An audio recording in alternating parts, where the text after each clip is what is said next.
Making a name for your organization is no easy feat, whether it's actually picking a name or establishing and maintaining your nonprofit's good name and reputation.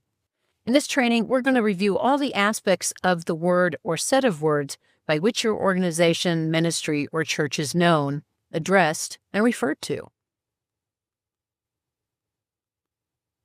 When it comes to building a brand, often the first impression your audiences have about your programs, products, and services is your name. Now, we've found that oftentimes coming up with your nonprofit's name is accomplished around the dinner table with a pencil, dictionary, and a lot of good intentions. For ministries, far too often it's with a Greek dictionary, and other times geography plays a key role, along with ampersands and assumptions that everyone knows what you do. But in the advertising and marketing industry, there are firms who specialize in naming, and they regularly make six figures doing so. And that's because coming up with a good name is a science. Even those brands who have household names didn't start that way. We're using AT&T because it started as American Telephone and Telegraph Company and associated companies with the Bell system tag of local and long-distance telephone. It's a mouthful. Now, when you have an extremely long name, and especially one that over time begins to become obsolete, businesses and nonprofits begin to abbreviate. As this Logopedia example shows, from 1885 until 1966, the business was building brand recognition until they made the bold step to use an initialism, which, however, was still accompanied by the Bell System logo mark.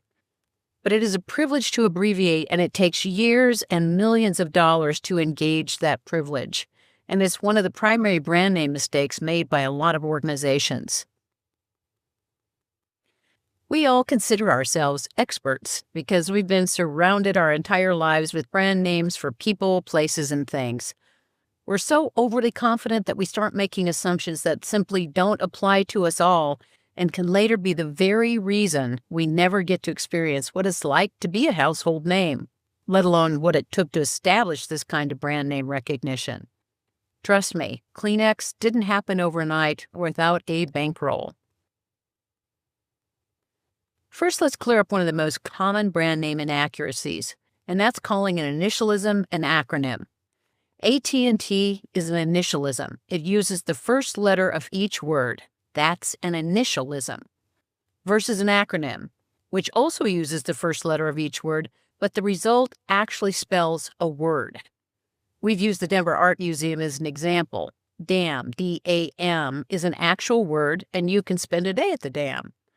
Well, let's go a step further and demonstrate why initialisms are a massive mistake when it comes to building equity in your brand name. Yes, these are businesses and organization names. What do these entities do? What are their programs, products, or services? If you search them in your browser, can you find the one you're looking for quickly? Icky, right? So when you get the urge to go military and begin using initialisms, think twice, or better yet, just don't do it. Your name should mean something. It should distinguish you. The fastest way to ensure no one will find you online is to use an initialism. There be dragons there. Now, we're going to guess that you don't have millions of dollars to obtain the reach and frequency that it takes to establish an initialism as a good brand name. It will take 20 times the frequency to familiarize your audience with what your initialism or acronym name stands for versus a brand name that uses words that can be spelled, retained, and present some kind of promise. An initialism takes almost 100 years and millions of advertising dollars like AT&T before they have the privilege to abbreviate. Come up with a good name and save yourself the grief of being indistinguishable.